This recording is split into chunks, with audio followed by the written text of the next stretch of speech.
Una borrasca de categoría excepcional estaba arrasando la costa cantábrica cuando él echó a su mujer del coche para llevar a su amante al hospital. 30 minutos después, regresó solo para quedar paralizado por una visión aterradora. En el corazón de la tormenta, un marido despiadado había abandonado a su esposa en la autopista, desesperado por llegar junto a su amante que se había puesto de parto. La dejó para que muriera en la noche implacable. Pero cuando dio la vuelta, la escena que le esperaba quedaría grabada en su memoria por el resto de su vida. La mujer de voz suave que una vez conoció había renacido, regresando fría, orgullosa y armada con una verdad que lo sumiría a él y a su amante en una pesadilla de por vida. La noche caía en silencio sobre las exclusivas fincas de La Moraleja, en Madrid, con el único sonido del viento feroz silbando entre los majestuosos robles que bordeaban el camino de entrada. Dentro de una vasta y moderna cocina, Elena Valdés se inclinaba, aplicando con cuidado un glaseado de color ámbar sobre un solomillo de ternera perfectamente sellado. El rico aroma de la mantequilla y las hierbas se mezclaba con el olor del puré de patata trufado y los espárragos trigueros que se calentaban en el horno. Todos eran los platos favoritos de Miguel. Miró el elegante reloj de estilo clásico en la pared. La manecilla de la hora señalaba directamente las 9. Habían pasado 3 horas desde que terminaba su jornada laboral habitual. La suntuosa cena, preparada desde hacía mucho tiempo, se había enfriado, reflejando el lento enfriamiento de su espera. Elena suspiró, desatándose el delantal beige y hundiéndose en el lujoso sofá del salón, con la mirada perdida en el jardín oscuro y azotado por la lluvia. 3 años de matrimonio, y las cenas para uno se habían convertido en la norma. Durante el último año, las llegadas de Miguel se habían vuelto más erráticas, sus llamadas telefónicas más secretas. El familiar y reconfortante aroma a madera de cedro que solía llevar había sido reemplazado por algo más. Era la persistente fragancia de un perfume de mujer, uno diferente cada día, dulce, empalagoso y completamente ajeno. El sonido de la llave en la cerradura fue un clic agudo y frío.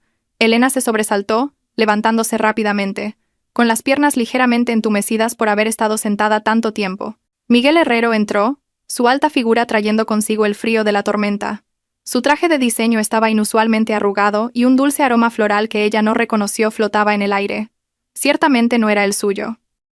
«¿Ya estás en casa?», dijo suavemente, tratando de ocultar el agotamiento en su voz. «¿Has comido? Puedo calentarte la cena». Miguel se aflojó la corbata, arrojando descuidadamente su maletín de cuero sobre una silla. No la miró. Su respuesta fue cortante. «No hace falta, comeré lo que haya». Se sentó a la mesa del comedor como un rey tomando su trono, y Elena, como una hermosa sirvienta, le sirvió en silencio, colocando el solomillo y las guarniciones en su plato. Se sentó frente a él, observándolo comer. Él dio un bocado al solomillo, masticó unas cuantas veces y frunció ligeramente el ceño. «Está un poco pasado», comentó. Su tono tan casual como si discutiera el tiempo. «Cené solomillo en casa de una amiga la semana pasada. Ella cocina mucho mejor. Estaba perfectamente al punto, tan tierno. Deberías aprender de ella». La mano de Elena, sosteniendo el tenedor, se congeló en el aire. Un peso invisible le oprimió el pecho, dificultándole la respiración. «Una amiga». Pronunció las palabras con tanta naturalidad, como si fueran inofensivas. Recordó un tiempo en que él había jurado que su cocina era la mejor del mundo. Bajó la cabeza, ocultando el temblor de sus labios. «De acuerdo, tendré más cuidado la próxima vez». Un silencio sofocante descendió de nuevo, más aterrador que cualquier discusión. Era un cuchillo sin filo cerrando lentamente su corazón, un dolor persistente y agonizante. Justo en ese momento, el teléfono de Miguel, que estaba sobre la mesa, se iluminó con un mensaje entrante. Vio una sonrisa amable cruzar su rostro habitualmente severo, una sonrisa que no había visto dirigida a ella en mucho tiempo. Cogió el teléfono y salió al porche cubierto, cerrando la puerta de cristal tras de sí, separando sus dos mundos.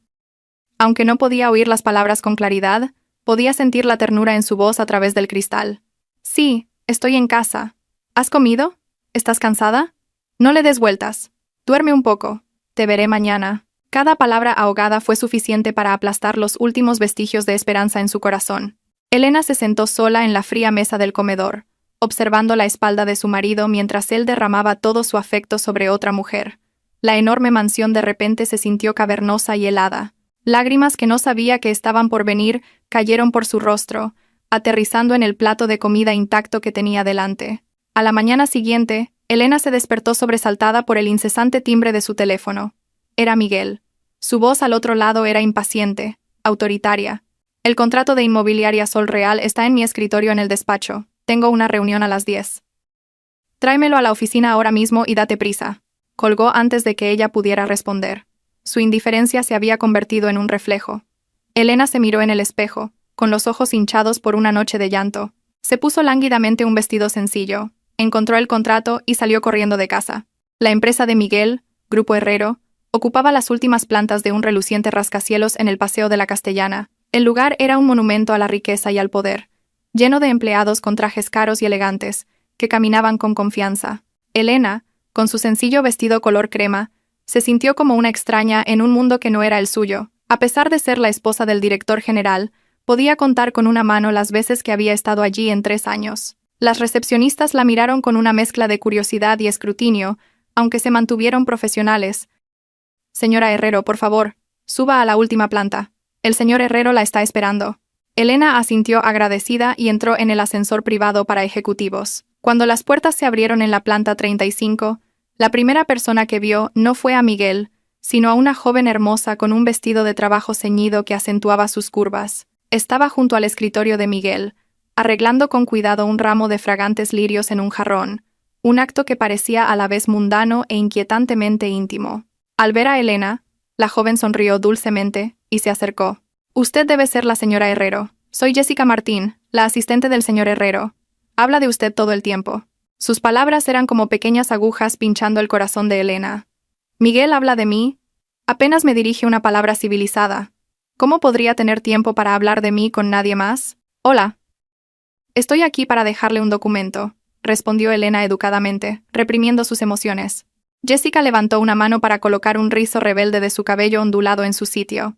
El gesto estaba deliberadamente diseñado para mostrar una brillante pulsera de platino en su esbelta muñeca. «Oh, esta cosa es tan incómoda», hizo un puchero coqueto. El señor Herrero insistió en que me quedaba bien, pero no estoy tan segura. El corazón de Elena se encogió. Reconoció esa pulsera. Era de la última colección de un diseñador de joyas de renombre mundial. El mes pasado, por su aniversario de bodas, ella había admirado un collar de la misma colección, pero Miguel lo había descartado como demasiado extravagante y frívolo. Sin embargo, aquí estaba una pulsera aún más cara en la muñeca de su asistente. Al notar cómo palidecía el rostro de Elena, Jessica sonrió para sus adentros mientras montaba un espectáculo de entusiasmo. «Por favor, siéntese. El señor Herrero está en una reunión, pero debería terminar pronto. Déjeme traerle una taza de café». Antes de que Elena pudiera negarse, ya se había apresurado a entrar en una pequeña sala de descanso. Un momento después, salió con una taza humeante. Al entregársela a Elena, su muñeca tembló y toda la taza de café caliente se derramó sobre la mano de Elena y su vestido color crema. «Ah», exclamó Elena suavemente de dolor mientras su mano se enrojecía de inmediato. «Oh, lo siento muchísimo». «Lo siento mucho, señora Herrero». «¡Qué torpe soy!», se disculpó Jessica profusamente, aunque un destello de triunfo brilló en sus ojos. Justo en ese momento, la puerta de la sala de conferencias se abrió. Miguel salió con varios socios comerciales. Sus ojos se posaron inmediatamente en la escena. Su esposa haciendo una mueca de dolor, su vestido manchado de café, y su asistente con aspecto pálido y angustiado. Su rostro se oscureció al instante. Sin pedir una explicación, le ladró a Elena. «¿Qué estás haciendo?» Jessica solo intentaba ser amable. «Si no lo querías, podrías haber dicho que no. ¿Por qué le harías eso?» Su voz estaba cargada de ira y decepción, como si ella hubiera cometido un crimen atroz. Corrió al lado de Jessica, preguntándole con preocupación, ignorando por completo la mano enrojecida y ardiente de su esposa. «¿Estás bien? ¿Te has quemado?» La humillación inundó a Elena, dejándola sin palabras. Cualquier palabra de defensa murió en su garganta. Delante de sus socios, delante de su personal, la había despojado de toda dignidad. Se volvió hacia ella, con los ojos tan fríos como el hielo, su voz un siseo bajo y despectivo. «Mírate. Vienes a mi oficina vestida así y montas una escena. Vete a casa. No me avergüences más». Con eso, se dio la vuelta y consoló suavemente a Jessica, que ahora se apoyaba en él, pareciendo la víctima. Luego continuó acompañando a sus invitados como si Elena no fuera más que aire. Elena se quedó sola en el vasto y frío pasillo. La quemadura en su mano todavía palpitaba, pero no era nada comparado con la agonía que desgarraba su corazón. Dejó en silencio el contrato en el mostrador de recepción y se fue, con la espalda recta y solitaria. No lloró. Ya se había quedado sin lágrimas la noche anterior. La humillación en la oficina ardió dentro de Elena todo el día. Regresó a la casa fría y vacía y se sentó en la oscuridad, dejando que el dolor la consumiera. No supo cuánto tiempo estuvo sentada allí, solo que cuando finalmente se movió, era tarde, y Miguel aún no estaba en casa. No volvería a casa esa noche. Se tambaleó hasta ponerse de pie y entró en su vestidor. El olor del perfume de Jessica todavía se aferraba a la chaqueta del traje que él había llevado. Una oleada de náuseas le subió por la garganta. Quería tirarlo a la basura, quemarlo hasta hacerlo cenizas, pero al final solo pudo llevarlo entumecida a la lavandería. Mientras revisaba los bolsillos, sus dedos rozaron un trozo de papel doblado en un cuadrado pulcro. El corazón de Elena dio un vuelco. Una sensación de pavor la invadió mientras sus manos temblorosas lo desdoblaban. Era un informe de ecografía de una prestigiosa clínica de maternidad de Madrid. La nítida impresión en negro era como 1000 cuchillos diminutos apuñalando sus ojos. Nombre: Jessica Martín. Edad: 24. Diagnóstico: embarazo intrauterino único. 32 semanas. 32 semanas, 8 meses. El endeble trozo de papel de repente se sintió imposiblemente pesado. Se le escapó de las manos, revoloteando en el aire antes de aterrizar silenciosamente en el frío suelo de baldosas. Se derrumbó, su cuerpo desprovisto de toda fuerza. 8 meses. Significaba que mientras él todavía le susurraba palabras dulces, mientras todavía compartían noches íntimas, ya había engendrado un hijo con otra mujer. El engaño era demasiado cruel, demasiado repugnante. Su visión se nubló. 3 años de matrimonio. Había renunciado a su estatus como hija de una familia prominente, abandonado una prometedora carrera, todo para ser su sistema de apoyo. Aprendió a cocinar, a arreglar flores, a ser la esposa perfecta a sus ojos, y esta flagrante traición, era su recompensa. No supo cuánto tiempo estuvo sentada en el gélido suelo hasta que la puerta del dormitorio se abrió de golpe. Miguel entró, apestando a alcohol. La vio en el suelo, el informe de la ecografía a su lado, y se quedó helado. Pero no hubo ni un atisbo de culpa o pánico en su rostro, solo molestia y fría indiferencia. «Has estado revolviendo mis cosas», afirmó, su voz una baja acusación. Elena levantó la vista, sus ojos enrojecidos fijos en él. Cogió el informe, su voz temblaba, pero cada palabra era clara. «Miguel, ¿qué es esto?» Miguel miró el papel, luego a ella, su expresión completamente desvergonzada. Ni siquiera se molestó en negarlo. «Es exactamente lo que ves. Jessica está embarazada. Es mi hijo». «¿Por qué?» Elena sintió un sabor amargo subir por su garganta. «¿Por qué me has hecho esto? ¿Por qué?» Miguel soltó una risa fría y cruel. Se acercó y se sentó en el borde de la cama, mirándola con condescendencia. «Elena, mírate bien. Llevamos 3 años casados y tu vientre sigue plano. Necesito un hijo para continuar mi apellido, para heredar el imperio que tanto me ha costado construir. ¿Puedes darme eso?» Cada una de sus palabras era una daga retorciéndose en su corazón, sacando sangre. Así que, a sus ojos, ella no era más que una máquina de dar a luz. Y cuando no cumplió con su deber, él estuvo perfectamente dispuesto a encontrar un reemplazo. «Así que encontraste a otra persona para tener tu hijo», susurró. Las lágrimas corrían por su rostro. «Nuestro amor, tus votos. ¿Fue todo una mentira? ¿Amor?», se burló él. «¿Se puede comer el amor? ¿Me ayuda a cerrar tratos multimillonarios?» «Elena, deja de ser tan ingenua. Una mujer como Jessica es la que puede ayudarme en mi carrera, no una esposa que solo se dedica a la cocina». La verdad quedó al descubierto, cruda y atroz. No podía creer que el hombre que tenía delante fuera el mismo que una vez había amado con cada fibra de su ser. Al ver sus lágrimas silenciosas, perdió toda la paciencia. Se levantó, imponente sobre ella, su voz se volvió glacial. «Tienes 2 opciones. 1. Aceptas tu papel como la señora Herrero, y aceptas la existencia de Jessica y mi hijo. Cuando nazca el bebé, lo criarás. Él te llamará madre». 2. Hizo una pausa, inclinándose cerca de su oído. «Nos divorciamos. Te irás sin nada. Recuerda que esta casa, tu coche, todo está a mi nombre». Sus palabras eran una sentencia de muerte. No le ofrecía escapatoria, solo una elección entre la humillación y la indigencia. Elena lo miró a través de sus lágrimas. Su rostro familiar ahora parecía monstruoso y ajeno. Su corazón, en ese momento, se entumeció por completo. Durante los días siguientes, la atmósfera en la finca de La Moraleja fue sofocante. Elena y Miguel vivían bajo el mismo techo como extraños. Él salía temprano y volvía tarde, tratándola como si fuera invisible. El corazón de ella se había convertido en piedra. No le quedaba nada que decirle. Los papeles del divorcio ya estaban redactados, esperando el momento oportuno. Esa mañana, Mientras Elena regaba sus orquídeas en el balcón, Miguel salió de su estudio, ya vestido con un traje elegante. Prepárate. Esta tarde, vamos en coche a Sotogrande. Era una orden, no una petición. Elena se volvió, su mirada firme. ¿Sotogrande? ¿Para qué? Es el 80 cumpleaños de la abuela.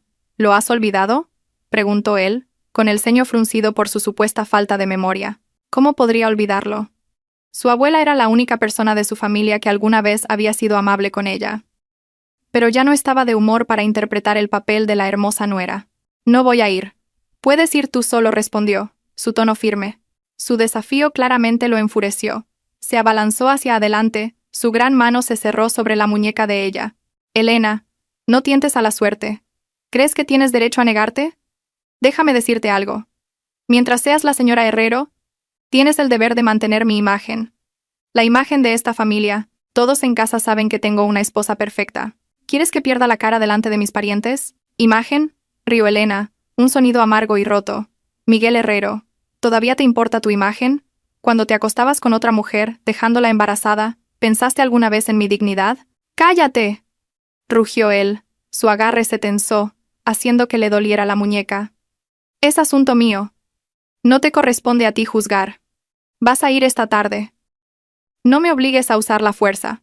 La soltó, dejando una marca roja y furiosa en su pálida piel. Se ajustó la corbata y se dispuso a marcharse, lanzando una última orden fría por encima del hombro. Salimos a las 2. Estate lista y vístete apropiadamente. Elena observó su espalda en retirada, un odio profundo llenándola. No la necesitaba por amor, la necesitaba como un hermoso accesorio, una fachada impecable para ocultar su vida podrida y engañosa. Esa tarde, un elegante Mercedes negro salió por las puertas de la finca.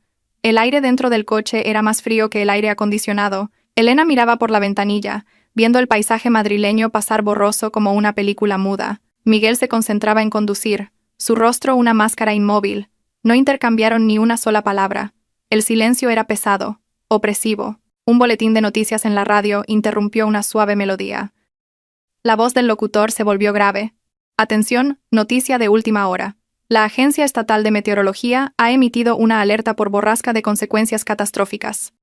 La borrasca Isabel se está intensificando rápidamente, y se proyecta que toque tierra a lo largo de la costa cantábrica, afectando a todo el norte, esta noche. Los vientos sostenidos cerca del centro de la tormenta podrían alcanzar los 225 km por hora, una borrasca de categoría excepcional. Se ha emitido una alerta roja. Se aconseja a todos los residentes que permanezcan en el interior. Todos los vehículos en las autopistas principales deben buscar refugio seguro de inmediato. Elena se volvió hacia Miguel, su voz llena de ansiedad. ¿Has oído eso? Viene una borrasca enorme. Quizás deberíamos dar la vuelta. Podemos llamar a tu abuela. Miguel le lanzó una mirada despectiva. ¿Es solo una tormenta? ¿Qué tanto escándalo? ¿Tienes tanto miedo de morir? Las noticias siempre exageran. Le prometí a la abuela que estaría allí, y yo no rompo mis promesas. Pero esto es una borrasca de categoría excepcional. Es peligroso. Estamos conduciendo directamente hacia ella. He dicho que está bien, así que está bien, espetó. Su paciencia agotada. Ahora siéntate ahí en silencio y no me distraigas. Elena sabía que no podía hacerlo cambiar de opinión. La terquedad y el egoísmo estaban grabados en su ser. Solo pudo agarrar con más fuerza el cinturón de seguridad, un pavor sin nombre retorciéndose en su estómago.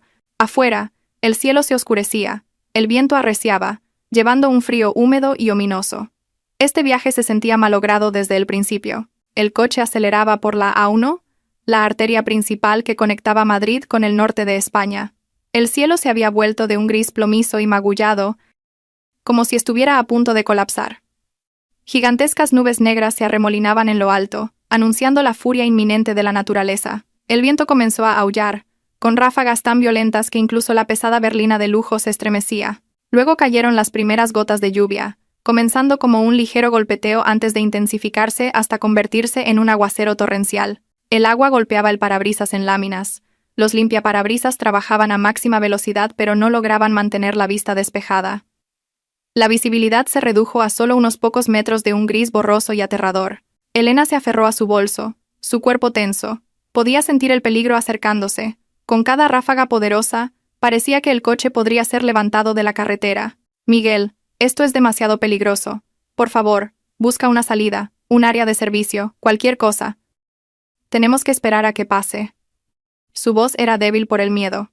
Conducir así es un suicidio. El rostro de Miguel permaneció como una máscara de piedra desafiante. Agarró el volante, sus ojos entrecerrados, esforzándose por ver la carretera. La ferocidad de la tormenta no hizo nada para ablandar su obstinación. La salida está justo adelante.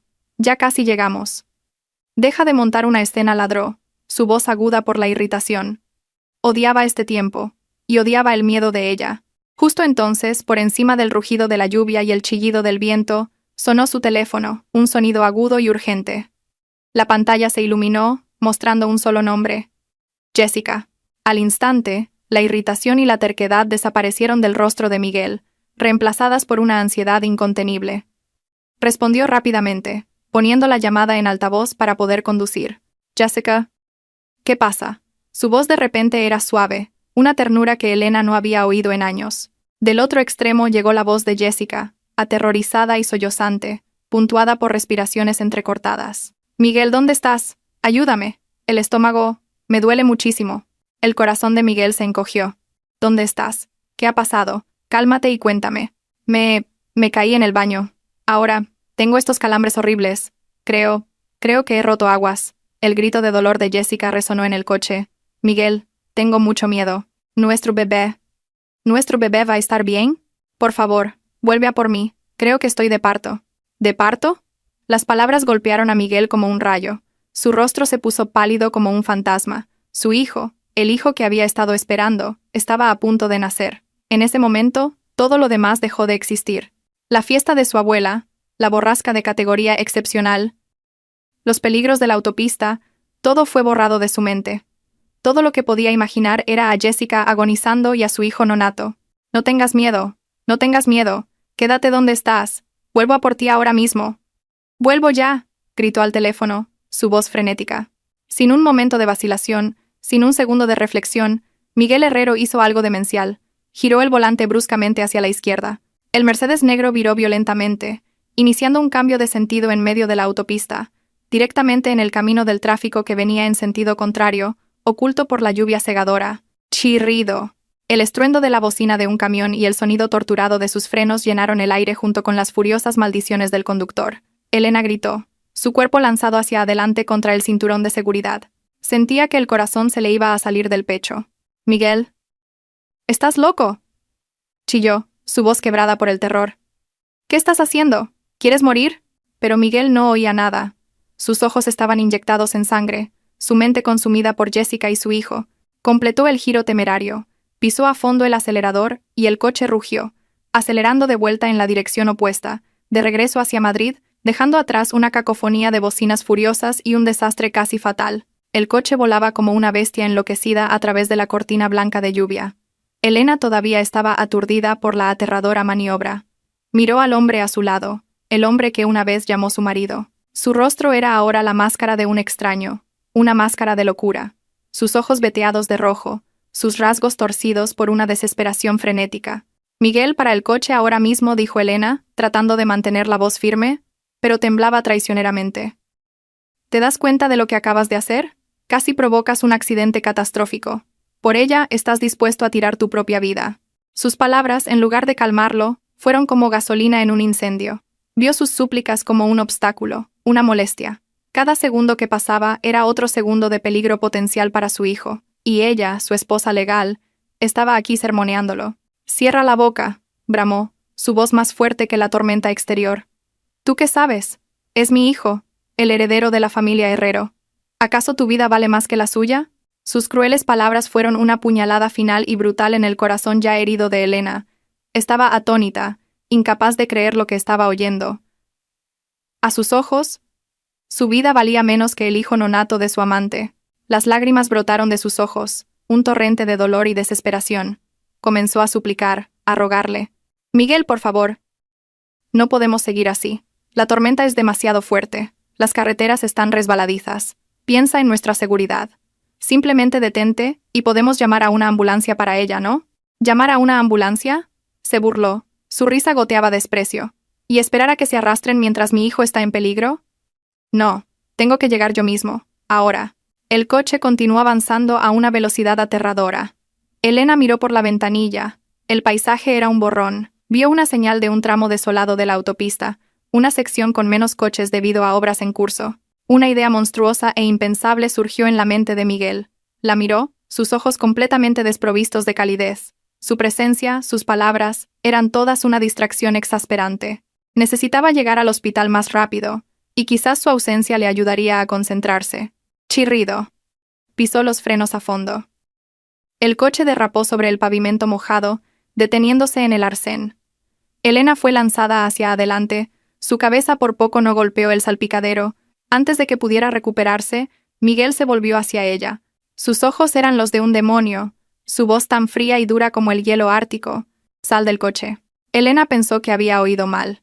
En esta borrasca, en esta autopista desierta, le estaba diciendo que saliera del coche. «¿Qué? ¿Qué has dicho?», tartamudeó. Un miedo profundo se apoderó de ella. «He dicho, sal de mi puto coche», rugió. Esta vez la crueldad en su voz era indisimulada. «Eres una maldición. He perdido mucho tiempo por tu culpa. Ahora, sal». Con eso, se desabrochó su propio cinturón, se abalanzó sobre la consola y abrió la puerta de ella. Una ráfaga de viento y lluvia helada irrumpió en el coche. «No, Miguel, no puedes hacer esto. Si me dejas aquí...». «¡Moriré!», gritó Elena en pánico, tratando de cerrar la puerta, pero no era rival para su fuerza. «Pues muere», gruñó, su malicia alcanzando su punto máximo. La agarró del brazo y la arrastró brutalmente fuera del coche. Elena luchó, pero fue inútil. «Suéltame, eres un animal». Sin otra palabra, la empujó con todas sus fuerzas. Elena cayó de bruces sobre el asfalto frío y arenoso. El agua de lluvia y el barro empaparon su ropa al instante. La caída fue dolorosa, pero el dolor físico no era nada comparado con la devastación de su corazón. Él no había terminado. Metió la mano de nuevo en el coche, cogió su bolso y lo tiró a la carretera junto a ella, su contenido esparcido por el suelo mojado. Se quedó junto a la puerta abierta, mirándola desde arriba como un dios podría mirar a un insecto. Su voz, fría y venenosa, cortó la tormenta, grabándose en su alma. «Escúchame, Elena. La vida de mi hijo es más importante que la tuya». Cerró la puerta de un portazo, volvió al asiento del conductor y el motor rugió una última vez.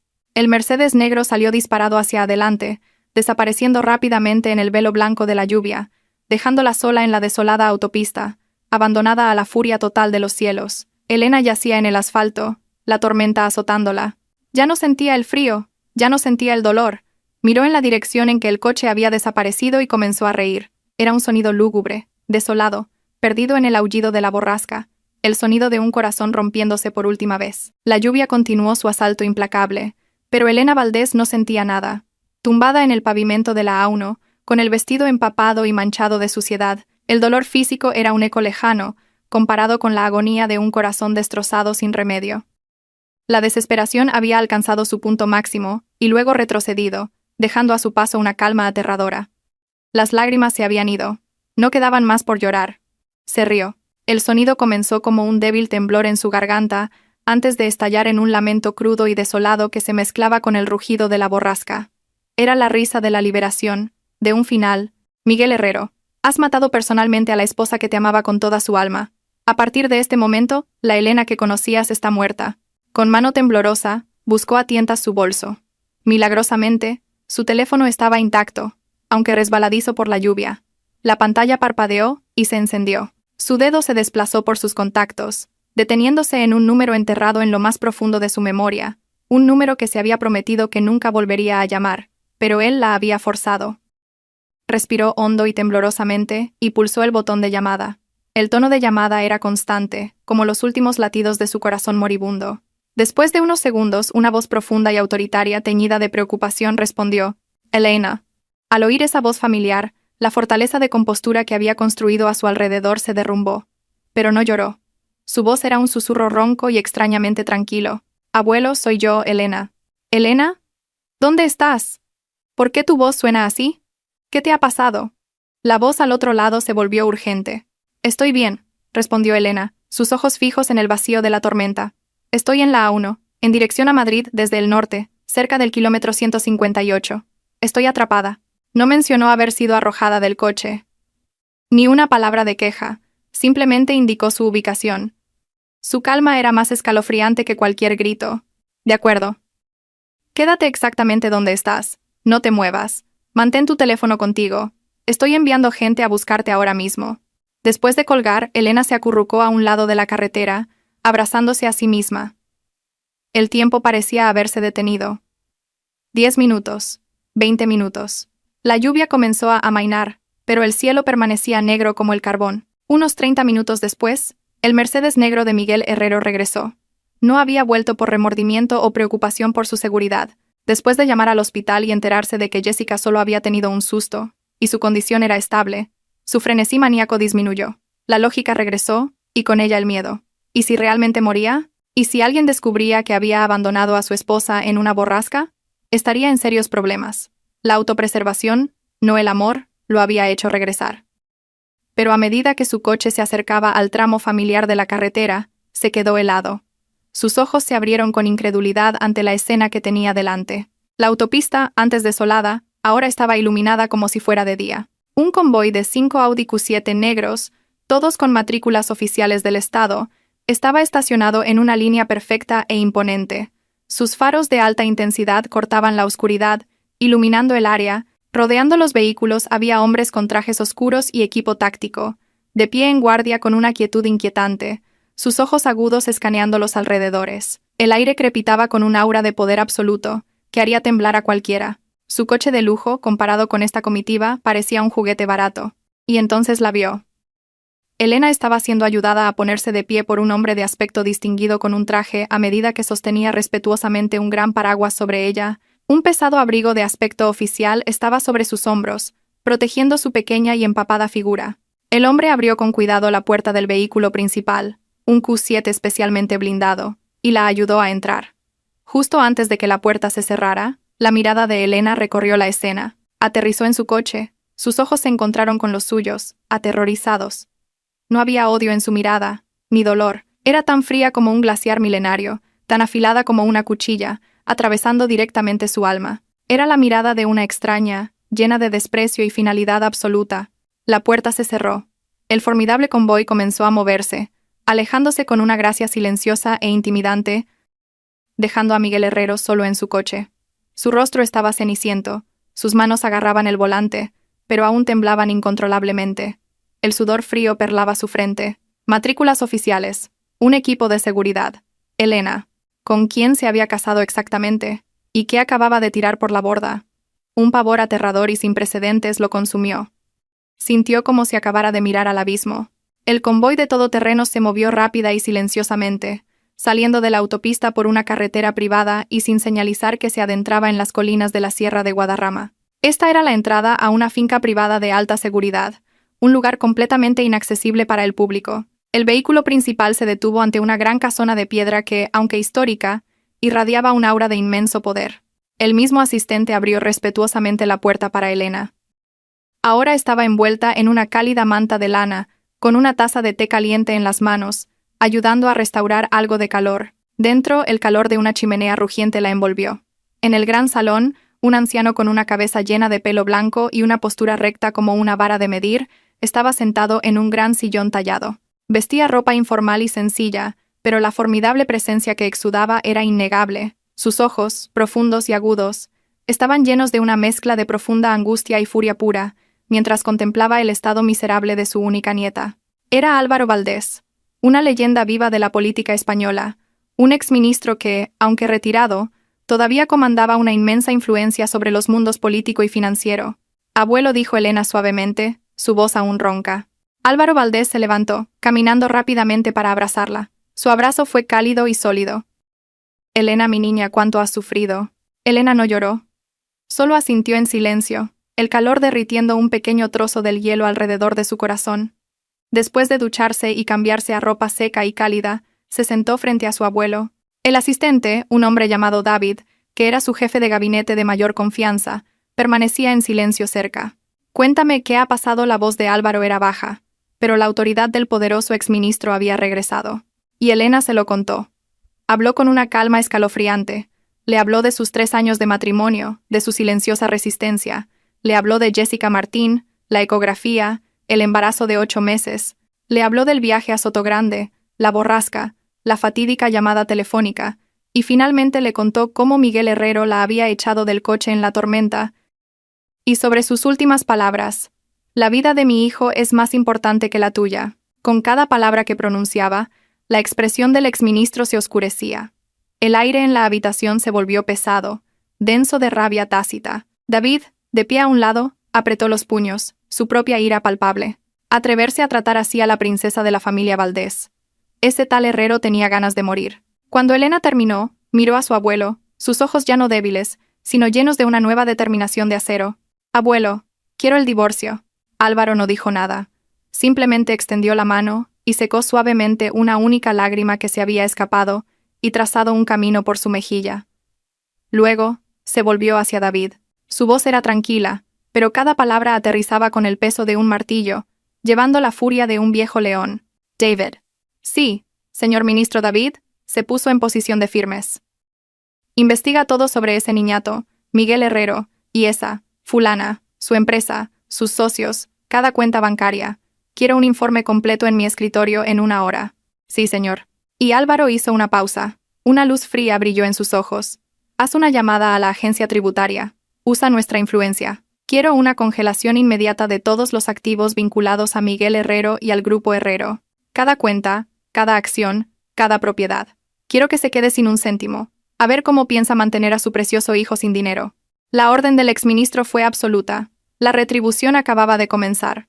Miguel Herrero estaba a punto de pagar el precio máximo por su crueldad y estupidez. Después de huir de la horrible escena en la autopista, Miguel Herrero condujo aturdido. La imagen del convoy oficial y la mirada glacial de Elena se repetían una y otra vez en su mente como una pesadilla despierta. Intentó convencerse de que lo había imaginado, pero una serpiente de puro miedo se enroscaba firmemente alrededor de su corazón. Corrió a la clínica de maternidad en Madrid. Al entrar en el vestíbulo, una enfermera lo reconoció. «Señor Herrero, ¿ya está aquí? ¿La señorita Martín ha sido trasladada a una habitación normal?» El médico dijo que fue una falsa alarma, solo un poco de angustia por un ataque de pánico. «El bebé está bien». «Pero... ¿pero qué?», exigió Miguel, su corazón latiendo con fuerza. «Pero el bebé ya ha llegado. Es una niña. 3 kilos». «¿Qué? ¿Una niña?» Miguel quedó atónito, sintiendo como si le hubieran echado un cubo de agua helada por encima. Una niña, no un hijo. Jessica se había hecho múltiples ecografías. Los médicos siempre habían dicho que lo más probable era que fuera un niño.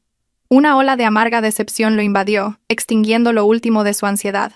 Había desafiado una borrasca, abandonado a su esposa, todo por un heredero varón, y el resultado era una hija. La sensación de haber sido engañado lo llenó de rabia. Entró furioso en la habitación del hospital. Jessica yacía en la cama, con aspecto agotado, pero todavía tratando de parecer débil y lastimera. «Miguel, has venido, gimió». Estaba tan asustada, pero Miguel no estaba de humor para consolarla. «¿Por qué es una niña?», preguntó fríamente. El rostro de Jessica se tensó. «Yo... no lo sé», tartamudeó. «El médico dijo que las ecografías a veces pueden equivocarse». «¿Equivocarse?», gruñó. «Me mentiste». Mientras discutían, sonó el teléfono de Miguel. Era su director financiero. Respondió con impaciencia. «Señor Herrero, es un desastre. Todas las cuentas de la empresa y sus cuentas personales han sido congeladas. El banco acaba de decir que es una directiva de las más altas esferas. No dan una razón». «¿Congeladas? Imposible», gritó Miguel. «¿Quién tendría el poder para hacer eso?». Abrió rápidamente su aplicación bancaria. Efectivamente, cada una de sus cuentas estaba marcada. Transacción suspendida. Un escalofrío helado le recorrió la espalda. Recordó el convoy, las matrículas oficiales. Esto no podía ser una coincidencia. Marcó frenéticamente el número de Elena, pero saltó directamente al buzón de voz. Llamó una y otra vez, docenas de veces. Nada. No respondía o lo había bloqueado. El terror comenzó a consumirlo. ¿Cuál era el trasfondo de Elena? ¿Cómo podía comandar un equipo de seguridad del Estado? ¿Cómo podía tener el poder de congelar toda su fortuna en un instante? Buscó en su memoria. Durante 3 años, había sido una esposa gentil y sin pretensiones. Le había dicho que su familia eran simples funcionarios. Sus padres habían fallecido y solo tenía un abuelo jubilado. Nunca lo había cuestionado. Su naturaleza ordinaria y controlable era precisamente por lo que la había elegido. Ahora se daba cuenta de que había sido un tonto catastrófico. Ese abuelo jubilado. ¿Cuán ordinario podía ser? Miguel se desplomó en una silla, empapado en sudor frío. Se sintió como una pequeña hormiga frente a una montaña colosal e inamovible. Había tirado por la borda con sus propias manos el activo más poderoso de su vida, y estúpidamente, se había convertido en enemigo de una fuerza más allá de su imaginación más salvaje. 2 días después, Miguel Herrero vivía en un estado de terror constante y corrosivo. Su empresa era un caos. Los socios llamaban, exigiendo respuestas. En el hospital, Jessica era una fuente constante de quejas y lágrimas. Estaba sentado sobre un barril de pólvora, completamente indefenso. No podía contactar a Elena y no se atrevía a volver a la casa de La Moraleja. Esa mañana, mientras estaba sentado en su oficina de director general, con la mente hecha un lío, su nuevo asistente entró vacilante. Señor Herrero, un señor Cuesta está aquí para verle. Dice que tiene una cita. ¿Cuesta? Miguel frunció el ceño. No conocía a ningún abogado llamado Cuesta, pero en su situación actual no se atrevía a rechazar a nadie. Hazlo pasar. La puerta de la oficina se abrió, y un hombre alto y apuesto con un traje perfectamente entallado entró. Rondaba la treintena, con rasgos afilados y ojos penetrantes detrás de unas gafas sin montura que irradiaban inteligencia y confianza. Su presencia era tan imponente que parecía disminuir la de Miguel. ¿Señor Herrero? Soy Eneco Cuesta, socio principal de uno de los bufetes de abogados más importantes de Madrid, dijo con una sonrisa educada pero escalofriante. Me siento. Se sentó frente a Miguel, colocando una carpeta azul sobre el pulido escritorio. ¿Qué puedo hacer por usted, señor Cuesta?, preguntó Miguel, tratando de mantener la compostura, pero una terrible premonición crecía en su interior. Eneco deslizó la carpeta por el escritorio. Estoy aquí como asesor legal de mi clienta, la señorita Elena Valdés, para discutir los procedimientos de su divorcio. ¿Divorcio? Aunque lo esperaba, las palabras golpearon a Miguel con un dolor físico. ¿Dónde está Elena? Quiero hablar con ella directamente. Mi clienta no tiene ningún deseo de verle en este momento, respondió Eneco fríamente. A partir de ahora, toda comunicación pasará por mí. Le invito a revisar la demanda de divorcio. La señorita Valdés ya la ha firmado. Las manos de Miguel temblaron al abrir la carpeta. Era una petición blindada, y en la sección de división de bienes solo había una simple línea. Miguel Herrero renuncia voluntariamente a toda reclamación sobre todos y cada uno de los bienes adquiridos durante el matrimonio. Su ira estalló. «¡Esto es ridículo! ¿Con qué fundamentos? Esta empresa, las casas, los coches. Construí todo esto con mis propias manos. Ella no tiene derecho». Eneco simplemente se rió, un sonido lleno de lástima y desdén. ¿Está seguro de eso, señor Herrero? ¿Necesita que se lo recuerde? Hace 3 años, cuando el grupo Herrero estaba al borde de la quiebra, ¿quién fue el que inyectó una enorme suma de capital anónima para salvarle? Esa inversión, con los intereses calculados al valor actual del mercado, me temo que vender toda su empresa no sería suficiente para devolverla. Miguel se quedó helado. Lo recordó.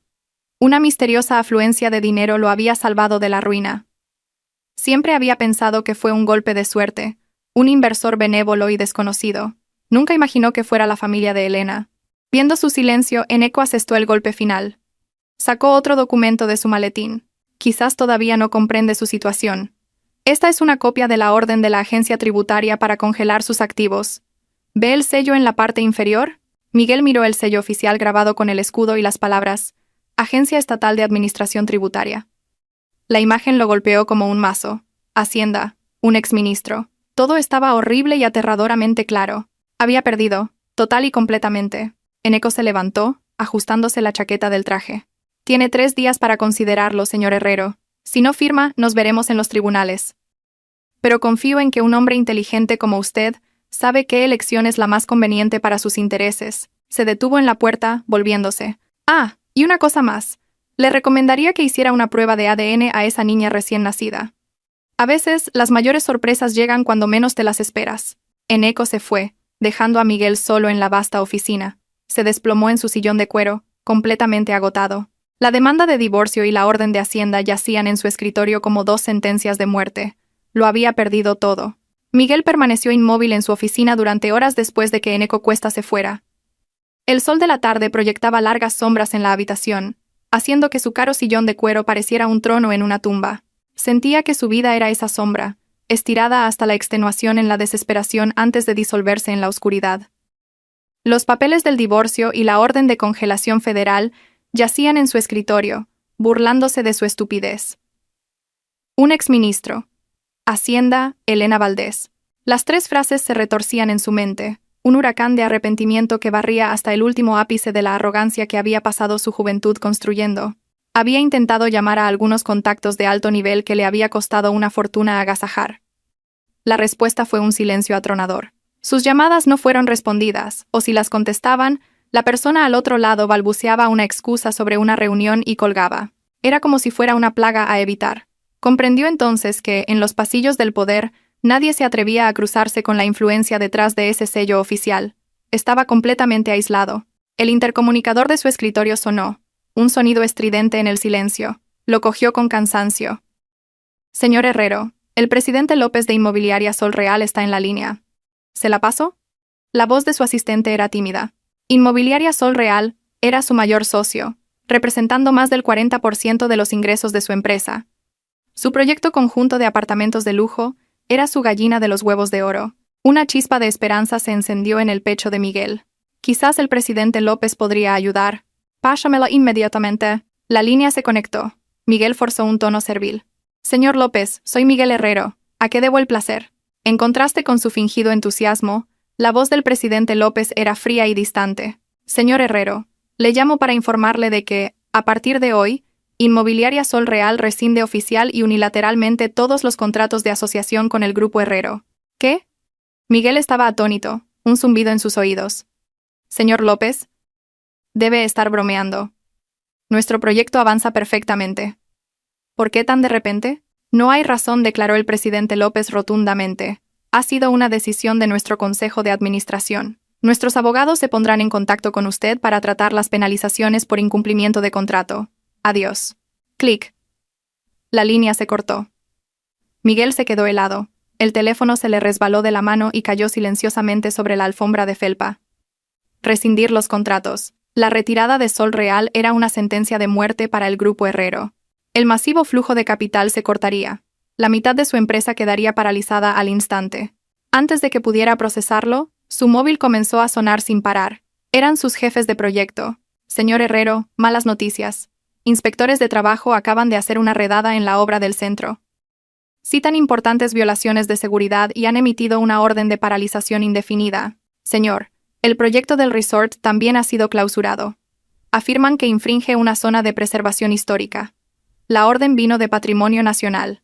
Una llamada tras otra, cada una un mazazo. Todos y cada uno de sus proyectos, grandes y pequeños, estaban siendo clausurados por razones extrañas e inesperadas, que él sabía que estaban orquestadas desde arriba. Temblando, abrió una aplicación de noticias financieras en su teléfono. Un titular en rojo brillante le gritó: las acciones del Grupo Herrero se desploman tras la noticia de la retirada de un socio importante y la paralización de proyectos. Debajo había un gráfico con una única y masiva vela roja hundiéndose directamente hasta el suelo. Cientos de millones de euros de su patrimonio neto se habían evaporado en una sola tarde. La primera oleada del ataque fue rápida, brutal y precisa, sin dejarle margen para defenderse. El exministro Valdés, tenía que ser él. El viejo león estaba usando su inmenso poder para aplastarlo, para aniquilar la carrera por la que había sacrificado todo. Miguel echó la cabeza hacia atrás mirando el techo ornamentado. Empezó a reír. Un sonido retorcido y amargo. Finalmente lo entendió. Esto no era una batalla. Era una masacre. Mientras Miguel Herrero presenciaba el colapso de su imperio, Jessica Martín se perdía en ensoñaciones sobre la vida lujosa que le esperaba en el hospital. Hoy era su día de alta. Tumbada en una suite VIP, atendida por enfermeras, estaba convencida de que finalmente lo había conseguido. Aunque que el bebé fuera una niña era una pequeña decepción, creía que con su encanto, Miguel todavía las mimaría. Después de todo, estaba tan enamorado de ella. Se puso un vestido nuevo de diseñador, se aplicó un maquillaje ligero y sostuvo a su bebé, esperando a su futuro esposo. Se imaginó la escena. Miguel entraría con un enorme ramo de rosas, la besaría tiernamente, y luego su nueva familia de 3 iría a casa, a una hermosa mansión nueva que él les habría comprado. Pero el hombre que entró fue Miguel, con el rostro oscuro, los ojos inyectados en sangre y demacrado. No había flores, ni palabras dulces, simplemente arrojó una bolsa de lona sobre la cama. «Recoge tus cosas, nos vamos». Su voz era hueca. Jessica se sorprendió. «Miguel, ¿qué pasa? ¿Quién te ha disgustado?», preguntó, fingiendo preocupación. «¿Dónde está el coche? No te he visto llegar». «Lo vendí», respondió secamente. «Vamos en taxi». «¿Vendiste el coche?». ¿Por qué? Gritó incrédula. Era un Mercedes de edición limitada. Luego insistió. ¿Y a dónde vamos? ¿Ya nos has comprado una casa? No quiero vivir en un apartamento, ya sabes. Quiero una casa con jardín cerca de un buen colegio privado para nuestra hija. Continuó con sus exigencias como si fueran su derecho de nacimiento. Ah, y para la celebración del primer mes del bebé, estaba pensando en ese restaurante francés del Hotel Palace. ¡Cállate!, rugió Miguel de repente, rompiendo su fantasía. La rabia que había estado hirviendo a fuego lento durante días finalmente explotó. Jessica dio un salto y el bebé en sus brazos comenzó a llorar. Nunca lo había visto tan enfadado con ella. ¿Me has gritado?, comenzó, recurriendo a su táctica habitual. Miguel Herrero, ¿eres humano? Acabo de dar a luz a tu hija. Mi cuerpo todavía está débil. Si no puedes mostrarme compasión, al menos no me grites. Sus ojos se llenaron de lágrimas. Pero su actuación había perdido su poder sobre él. La miró con puro asco. Dar a luz a mi hija. ¿Estás segura de que esta bebé es mía? Las palabras de Eneko Cuesta sobre la prueba de ADN resonaron en su mente, plantando una semilla de profunda sospecha. El rostro de Jessica palideció. ¿Qué? ¿Qué intentas decir? Por supuesto que es tu hija. ¿No confías en mí? ¿Una casa? ¿Una fiesta? Rió Miguel, un sonido autocrítico. Despierta, Jessica. Te lo digo ahora. Estoy arruinado. Mis cuentas están congeladas. Mi empresa está a punto de quebrar y los bancos están a punto de embargarlo todo. ¿Entiendes? Estoy arruinado. Sus palabras fueron como relámpagos. Jessica quedó atónita, sus ojos se abrieron con horror. ¿Arruinado? ¿Cómo? ¿Cómo es eso posible? La empresa estaba bien hace solo unos días. ¿Bien?, se burló él. Eso es porque estaba ciego. Me enemisté con alguien a quien nunca debería haber contrariado. Y todo por tu culpa. Una mujer como tú me ha llevado a esto. La verdad salió a la luz y la máscara de Jessica cayó. Su naturaleza codiciosa y materialista quedó expuesta. ¿Qué estás diciendo? ¿Me estás culpando a mí?, chilló. Eres un inútil, Miguel Herrero. ¿Por qué crees que estaba contigo? Por tu dinero. ¿Y ahora me dices que estás arruinado? ¿Cómo se supone que vamos a vivir mi hija y yo? Tú. Miguel se quedó sin palabras. Así que el amor que siempre había profesado era una mentira. Su discusión se intensificó, atrayendo la atención de enfermeras y otros pacientes. El bebé lloraba más fuerte. La una vez tranquila habitación VIP era ahora una escena de caos. Al final, sin dinero para pagar la factura del hospital, Miguel tuvo que tragarse su orgullo y llamar a todos los que conocía, pidiendo préstamos, soportando los fríos rechazos de hombres a los que una vez llamó amigos. Le llevó hasta la noche reunir suficiente dinero para dar el alta a Jessica. Los dos salieron tambaleándose del hospital, sin casa, sin coche, sin un céntimo. Su futuro era tan oscuro como la noche de Madrid que descendía a su alrededor. Después de dejar el hospital, Miguel tuvo que alquilar una pequeña y húmeda habitación en una zona deteriorada de Vallecas para vivir. Las constantes quejas de Jessica y el llanto incesante del bebé lo volvían loco, pero su infierno personal apenas comenzaba. El lunes por la mañana, después de un viaje en autobús abarrotado, llegó al edificio de su oficina y se encontró con una visión espantosa. Varios sedanes negros del gobierno de la agencia tributaria estaban aparcados en la entrada. Al entrar en el vestíbulo, 2 agentes de rostro sombrío con traje le bloquearon el paso. ¿Es usted Miguel Herrero, director general del Grupo Herrero?, preguntó uno de ellos, su voz desprovista de emoción. Sí, soy yo. ¿Y ustedes son? El corazón de Miguel martilleaba contra sus costillas. El otro agente levantó un documento oficial. Somos de la División de Investigación Criminal de la Agencia Tributaria. Basándonos en una denuncia anónima e investigación preliminar, tenemos pruebas suficientes para sospechar que el Grupo Herrero ha incurrido en evasión fiscal organizada a gran escala, fraude y soborno. A partir de hoy iniciamos una auditoría a gran escala de su empresa. Requerimos su total cooperación. Evasión fiscal, soborno. La mente de Miguel se quedó en blanco. Había sido tan cuidadoso, tan discreto. ¿Cómo pudieron haberlo descubierto? A menos que esa poderosa entidad ya tuviera todas las pruebas. Antes de que pudiera reaccionar, el equipo de agentes invadió la oficina. Fueron directamente al departamento de finanzas, incautando todos los registros contables de los últimos 5 años. Los ordenadores fueron confiscados. Todo el personal observaba en silencio atónito, sus miradas yendo de su atribulado director general a los agentes de Hacienda. El aura de poder que Miguel había cultivado cuidadosamente durante años se hizo añicos en un instante. Sintió un arrebato de vergüenza, una humillación peor que cualquier golpe físico. Señor Herrero, por favor, Acompáñenos a nuestra sede para ser interrogado, dijo un agente. Su tono no dejaba lugar a la negativa. Fue conducido como un criminal. La sala de interrogatorios era fría y opresiva. Miguel se sentó en una silla de acero frente a dos experimentados investigadores. Una dura luz fluorescente caía sobre él, exponiendo su pánico. No lo acosaron.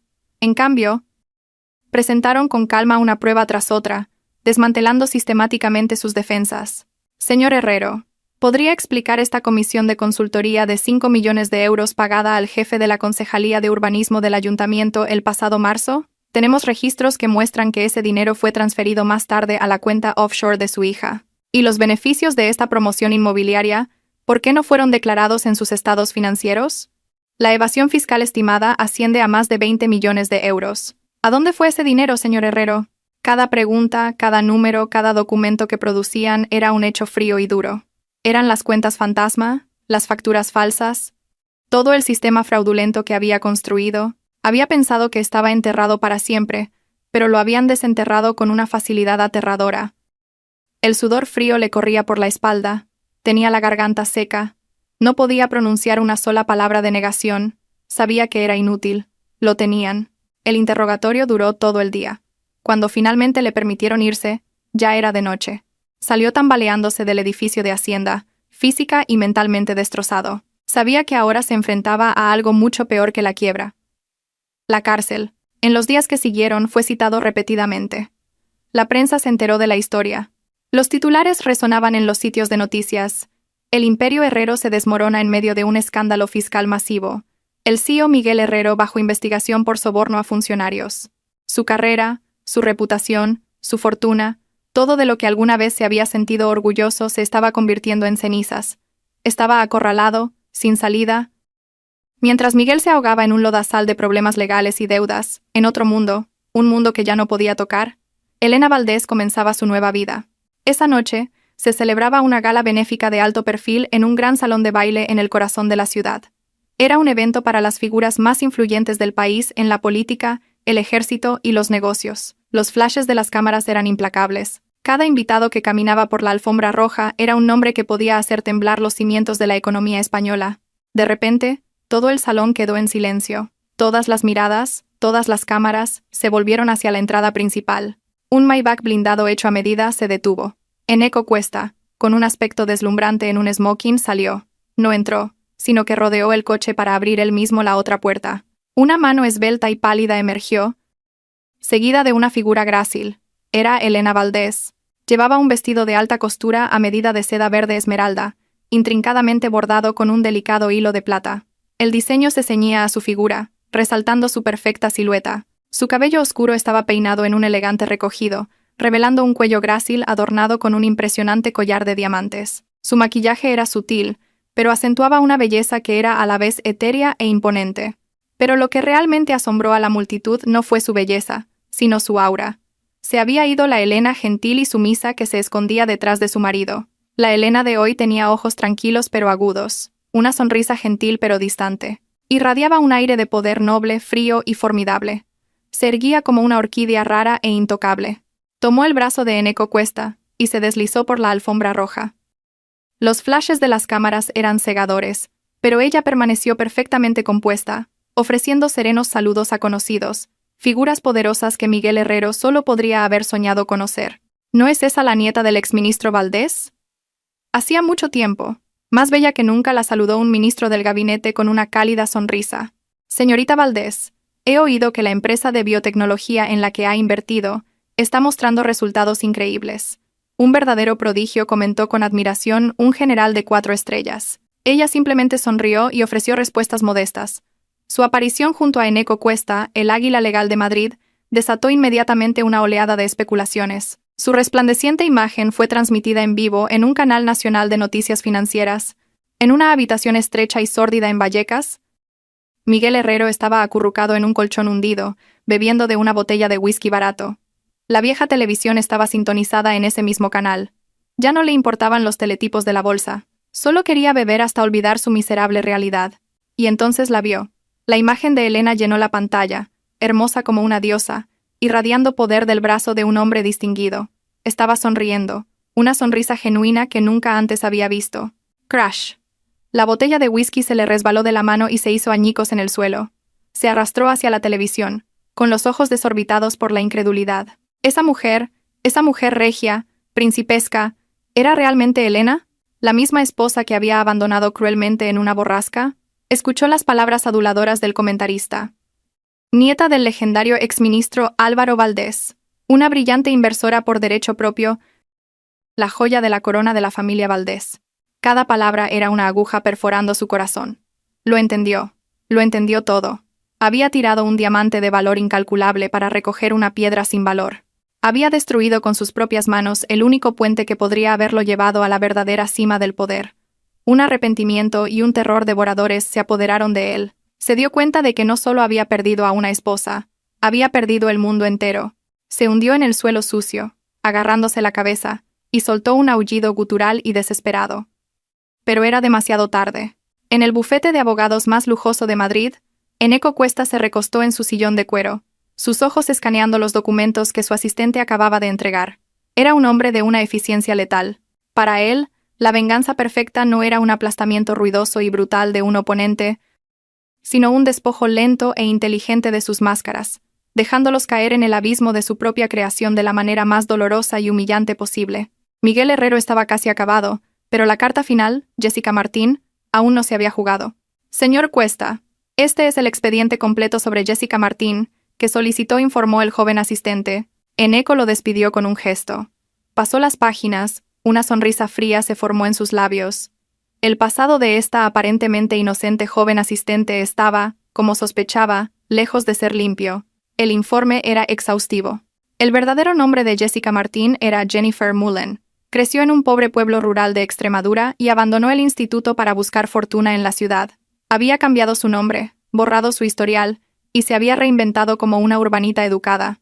En sus primeros años, había trabajado como camarera de cócteles y anfitriona en clubes nocturnos de alta gama, donde aprendió a usar su belleza y su fingida vulnerabilidad para atrapar a hombres ricos. La lista de sus llamados patrocinadores y sugar daddies ocupaba varias páginas, pero el detalle más condenatorio estaba en la última página. El investigador había descubierto que, en la época en que Jessica habría concebido un hijo con Miguel, también estaba íntimamente involucrada con un ejecutivo casado mucho más rico, un tal señor Davenport, propietario de una gran empresa de importación y exportación.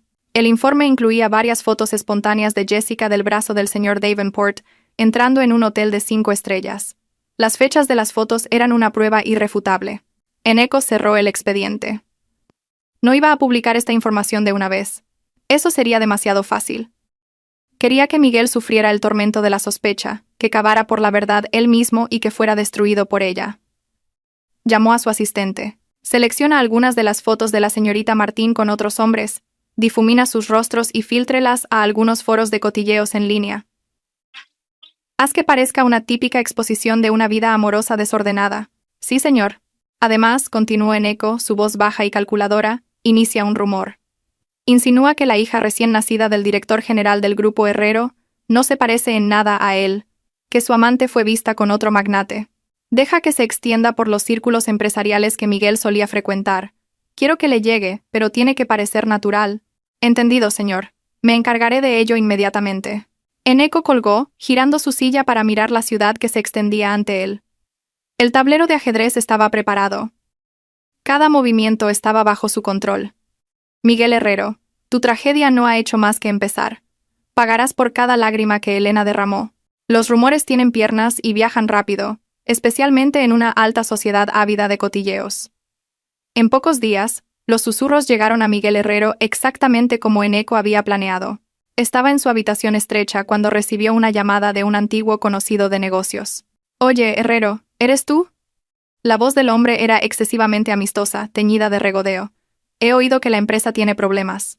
Me las apaño, gruñó Miguel. Vamos, somos amigos, presionó el hombre, yendo al grano. Escucha, he oído un rumor desagradable sobre ti. La gente dice que tu nueva bebé no se parece en nada a ti.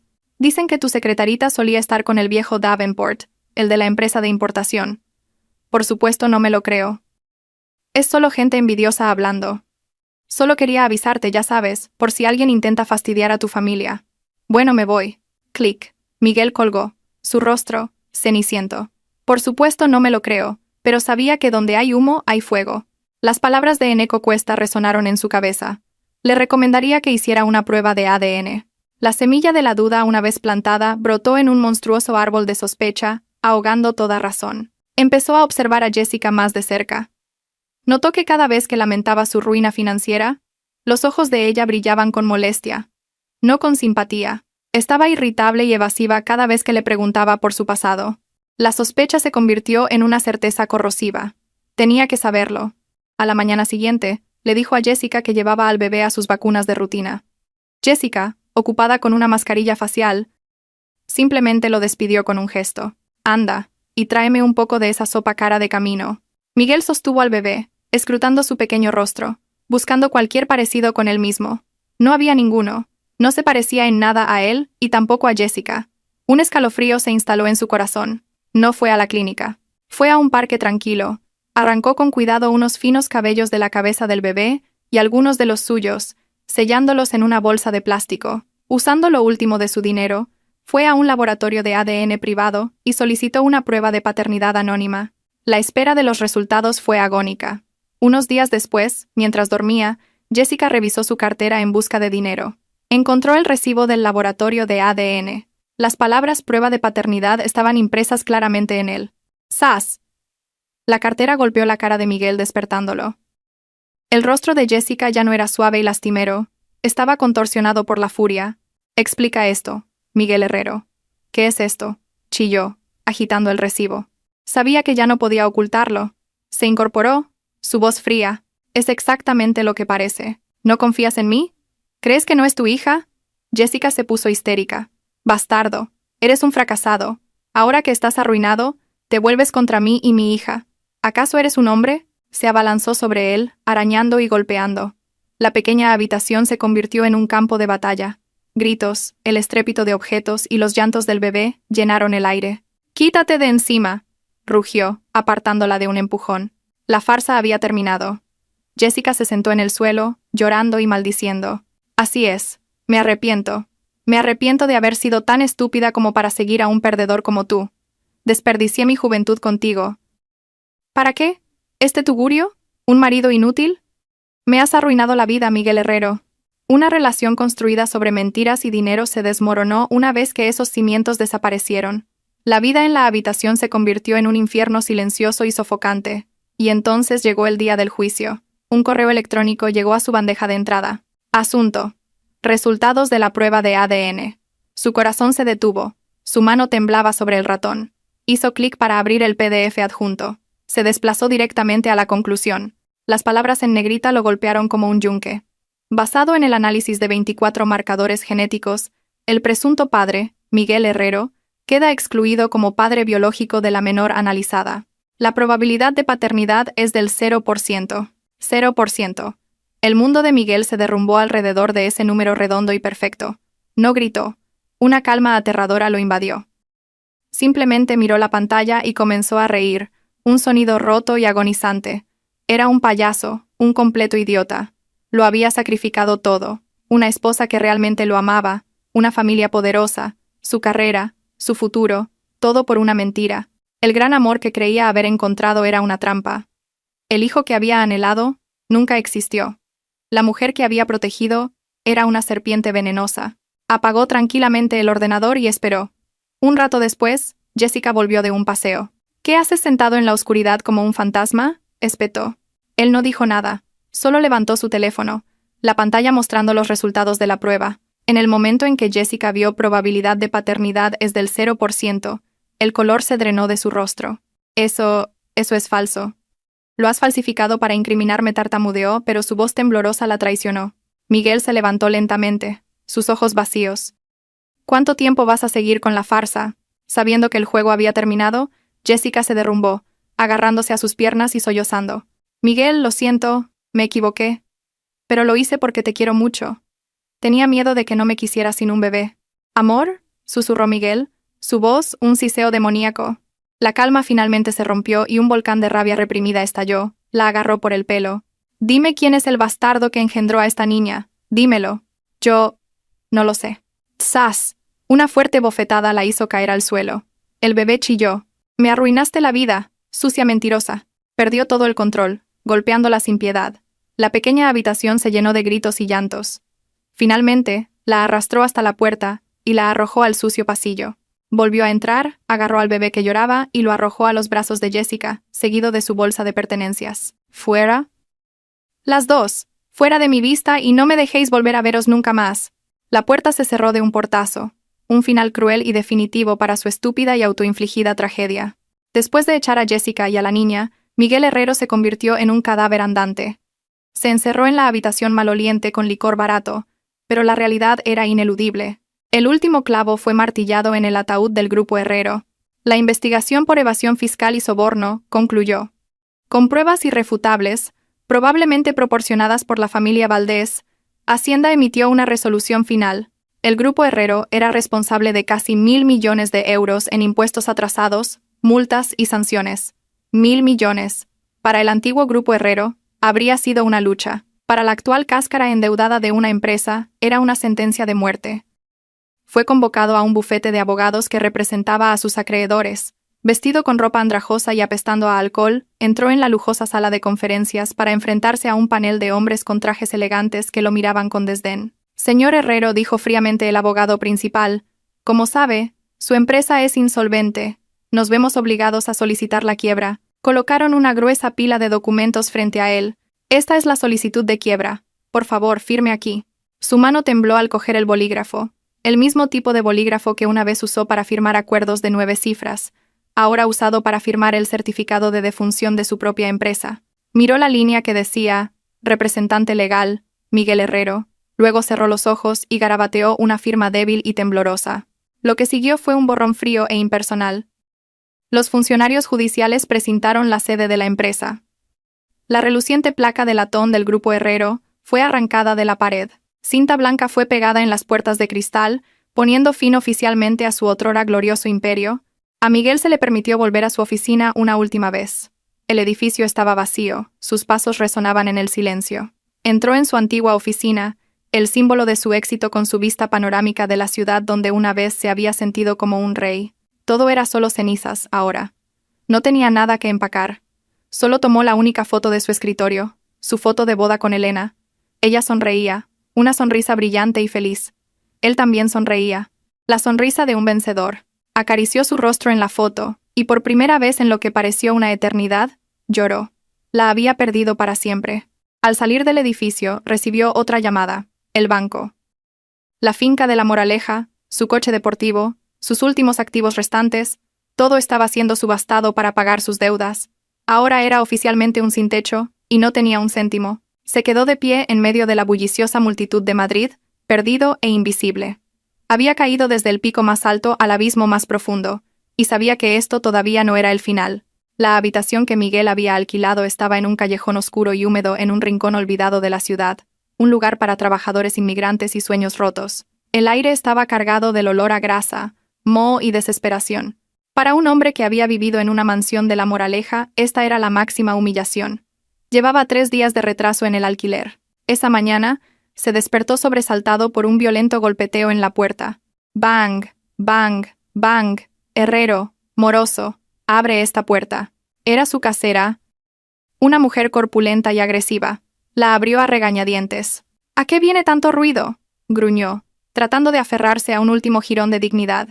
Ella se plantó con las manos en las caderas. ¿El ruido? ¿Llevas 3 días de retraso con el alquiler? ¿Piensas largarte sin pagar? Pagaré. Solo deme unos días más, mintió débilmente. ¿Unos días más?, graznó ella. He oído hablar de ti. El director general en quiebra, un verdadero vagabundo. ¿De dónde vas a sacar el dinero? ¿Lo vas a robar? Sus palabras eran como bofetadas en su cara. Se sonrojó de rabia, pero no pudo decir una palabra.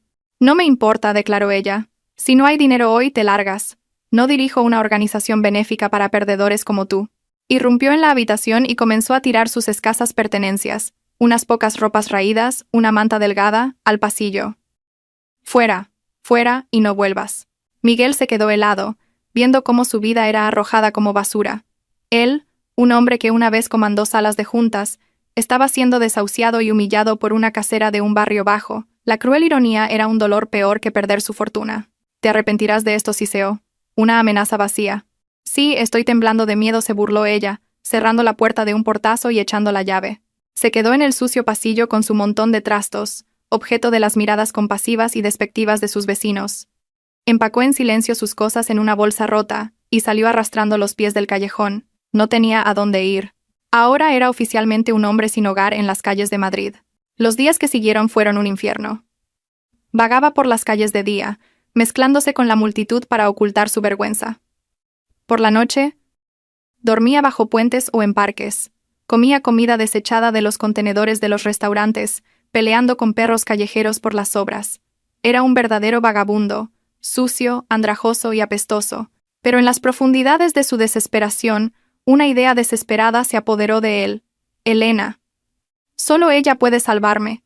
Si tan solo se compadeciera de él, tal vez podría tener una segunda oportunidad. Reunió algunas monedas y fue a una biblioteca pública. Buscó su nombre. Los resultados fueron asombrosos. No era solo la nieta de un exministro. Era la brillante directora general de una nueva empresa tecnológica de gran éxito. Una estrella en ascenso en la industria. La sede de su empresa era una reluciente torre de cristal en el distrito financiero, un monumento al poder y la riqueza que había tirado por la borda. Fue allí durante días. Se escondió al otro lado de la calle, observando, aprendiendo su rutina. Hoy, haría su movimiento. Esperó durante horas, su estómago doliendo de hambre. Finalmente, su Maybach negro emergió del garaje subterráneo. Era ella. Sin pensar, se lanzó al tráfico, corriendo directamente hacia el coche. ¡Chirrido! El coche se detuvo a centímetros de sus rodillas. Dos guardaespaldas con trajes negros salieron de un todoterreno que los seguía en segundos, agarrándolo. ¿Qué demonios crees que estás haciendo? Miguel no se resistió. Solo miró fijamente la ventanilla trasera tintada donde sabía que ella estaba sentada, y entonces hizo lo impensable. Cayó de rodillas. El hombre orgulloso que una vez miró al mundo desde arriba, ahora estaba arrodillado en el pavimento frío y duro. «Elena, Elena, sé que estás ahí. Por favor, solo háblame», gritó, su voz ronca y desesperada. La gente se detuvo a mirar. Los coches tocaron la bocina. Las lágrimas corrían por su rostro. «Elena, me equivoqué. Sé que me equivoqué. Fui un monstruo. Perdóname. Por favor, dame una oportunidad más», lloró, golpeándose la cabeza contra el suelo hasta que su frente quedó magullada y sangrando. «Pégame, grítame, haz lo que quieras, pero no me ignores. No puedo vivir sin ti, Elena». Sus súplicas patéticas resonaron en la concurrida calle, pero la puerta del coche permaneció cerrada, tan fría y silenciosa como el corazón de la mujer en su interior. En medio del caos y los murmullos de la multitud, la puerta trasera del Maybach finalmente se abrió. Un reluciente tacón plateado tocó el pavimento, seguido de una visión de gracia etérea. Elena salió. Llevaba un vestido de seda blanco simple y elegante bajo un abrigo de cachemira. La brisa de la tarde agitaba suavemente algunos mechones de su cabello. Bajo las luces de la calle, su rostro era desgarradoramente hermoso, pero tan frío y remoto como una estatua de mármol. Miró al hombre miserable arrodillado a sus pies, un contraste cruel y perfecto de sus nuevas realidades. Eneco Cuesta salió del lado del pasajero, de pie en silencio a su lado, un guardián leal. Miguel levantó la vista a través de sus lágrimas. Elena dijo ahogado, un atisbo de esperanza en su voz. Has salido a verme». Una sonrisa débil y sin alegría tocó los labios de Elena. Su voz cuando llegó fue suave, pero lo cortó hasta los huesos, más fría que el viento de invierno de Madrid. «Levántate, Miguel.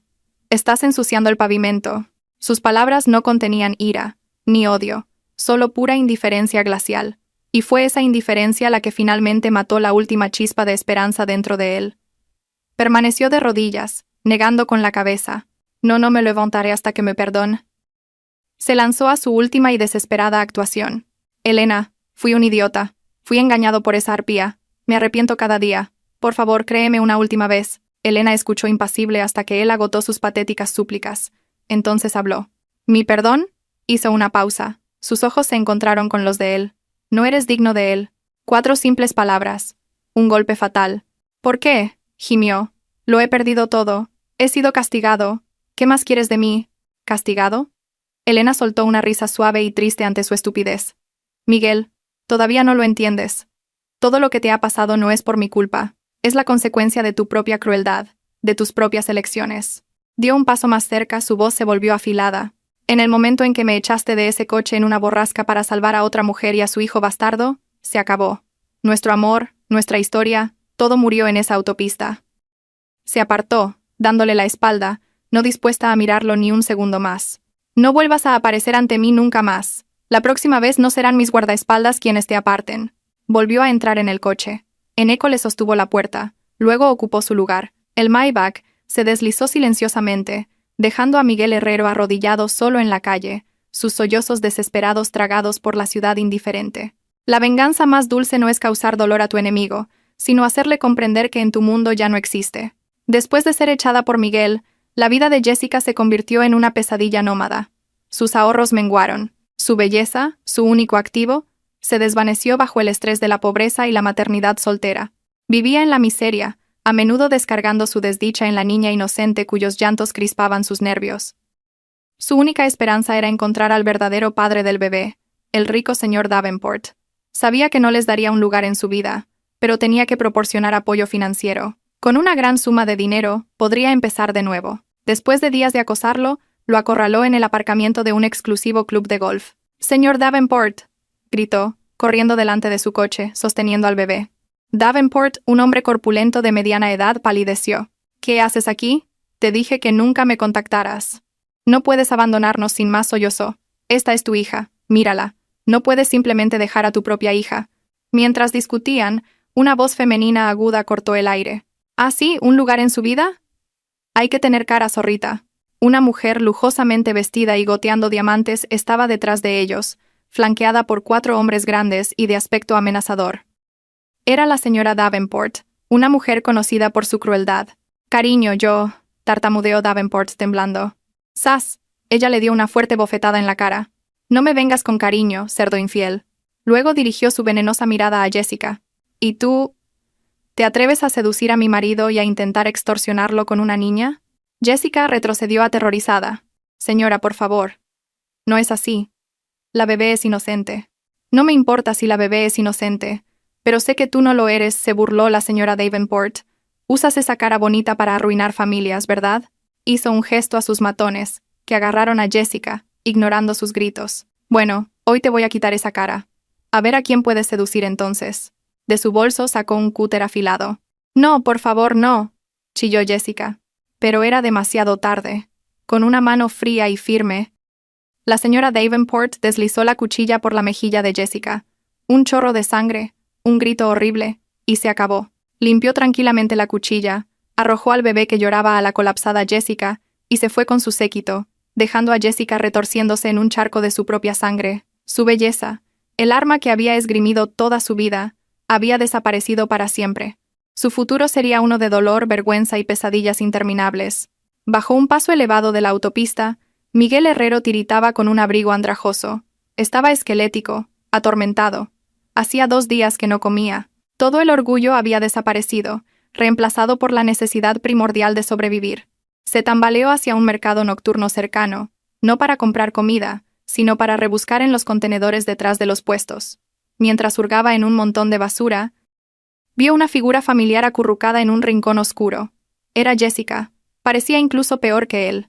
Una cicatriz horrible y dentada le recorría el costado de la cara. Sus ojos estaban vacíos, llenos de una luz muerta y odiosa. Mendigaba, pero su desfiguración asustaba a la gente. Una joven amable se compadeció del bebé que lloraba y le dio a Jessica un bollo caliente. Los ojos de Miguel se iluminaron con hambre animal. Se abalanzó. «Dame eso», gruñó, tratando de arrebatarle el bollo. Jessica lo agarró protectoramente. «No, es mío. Aléjate. Me muero de hambre. Dámelo». Una pelea patética y fea estalló en el pavimento sucio. Las 2 personas que una vez habían planeado un futuro juntas, ahora se arañaban y maldecían por un solo trozo de pan. «Me arruinaste la vida», gritó ella, arañándole la cara. «Tú me mentiste». «Fuiste tú quien me arruinó», gritó él, tirándole del pelo. Rodaron por el suelo como animales salvajes hasta que 2 guardias de seguridad corrieron, golpeándolos con porras. «Fuera de aquí, vagabundos locos», doloridos y derrotados. Se pusieron de pie a trompicones y huyeron en direcciones opuestas. 2 figuras miserables desapareciendo en los callejones oscuros e implacables de la ciudad. Su amor pecaminoso había encontrado su final sórdido y lamentable. 1 año después, las hojas de otoño en Madrid eran de un brillante color dorado. En un tranquilo y elegante salón de té, Elena Valdés se sentaba frente a Eneco Cuesta. En los años transcurridos desde su divorcio, había tomado el timón de la división tecnológica de su familia, y gracias a su propio genio y determinación, la había transformado en una potencia mundial. Era una líder respetada y formidable. A lo largo de todo, Eneco había sido una presencia tranquila y constante, un amigo, un confidente, un socio. Su relación había crecido lentamente, de forma natural, construida sobre una base de profunda confianza y comprensión. Él le tomó la mano, su tacto cálido y firme. Elena dijo suavemente: «Le has demostrado al mundo lo fuerte que eres, pero espero que sepas que conmigo no siempre tienes que serlo. He esperado mucho tiempo por ti, Elena, y puedo esperar todo lo que haga falta». Elena lo miró y, por primera vez en años, una sonrisa genuina y pacífica floreció en su rostro. Era tan brillante y cálida como el sol de otoño, ahuyentando las últimas sombras de su pasado. A la mañana siguiente, de vuelta en su impresionante oficina de directora general, Elena revisaba un resumen de noticias diario que su asistente había preparado. Sus ojos escanearon los titulares: una cumbre mundial, fluctuaciones del mercado de valores, un nuevo proyecto de infraestructura de la ciudad. Entonces, un pequeño artículo escondido en un rincón de la sección de noticias locales le llamó la atención. El titular decía: «Vagabundo detenido por alteración del orden público». La breve nota decía que un hombre sin hogar, Miguel Herrero, había sido arrestado por robar en una tienda y causar disturbios. Señalaba que parecía sufrir de inestabilidad mental relacionada con el alcoholismo crónico. Elena leyó el nombre que una vez había destrozado su mundo, y no sintió nada, ni satisfacción, ni lástima, ni ira, nada en absoluto. Era solo un nombre en un periódico, una pieza de trivialidad social irrelevante, menos importante que una fluctuación menor en el mercado de valores. La venganza definitiva, el final más completo, es olvidar.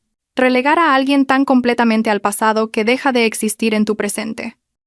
Elena pasó la página tranquilamente, su mente ya moviéndose hacia la estrategia de su empresa para el próximo trimestre. Se levantó y caminó hacia la ventana de suelo a techo, mirando cómo el sol se ponía sobre la reluciente ciudad. Un futuro brillante e infinito la esperaba. El pasado, finalmente, estaba verdaderamente muerto.